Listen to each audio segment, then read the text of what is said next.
Good morning lakay. Magandang araw ng Huwebes.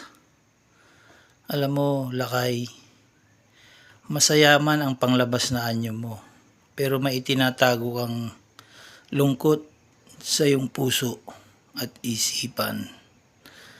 Dahil ayaw mo lang isipin kung ano mang problema ito. Dinadaan mo sa pangiti-ngiti lang. Alam mo, mga kapatid, ka-sister, siguro ang gawin mo, lumapit ka sa Panginoong Diyos at mag-pray para yung bigat na yung dinadala ay kanyang tugunan. Sabi nga niya sa salita niya, Philippians 4:6, basahin mo yon sa Bible. Mababasa mo doon kung anong ibihin. Ang alam ko lang, huwag ka mag-worried. Basta't ibigay mo lahat sa Kanya. Sabi naman sa Jeremiah 33:3, humiling ka't Kanyang sasagutin. Kaya kung gusto mong mawala ang iyong problema, yung 2 verse na yon, basahin mo at isa puso mo. Dahil ang Panginoong Diyos inaantay ka lang na magsabi ka ng problema mo sa Kanya. Hindi man niya, wala man sa tabi mo, wala man sa, hindi mo man siya nakikita, pero naririnig ka at nakikita ka niya. Alam ko kapatid and sister, matagal mo nang nararamdaman yung bigat ng kalooban mo na yan.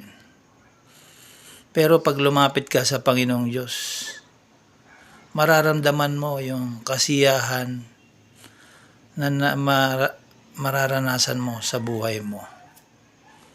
Kaya lakay, sisters, brothers, subukan mong lumapit sa Panginoong Diyos para mawala yung bigat na dinadala mo.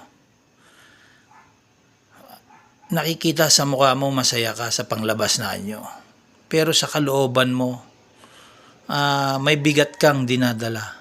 Kung ano man yung problema mo, kung ano man yung bigat na dinadala mo, ilapit mo sa Panginoong Diyos. Manalangin ka ng time team.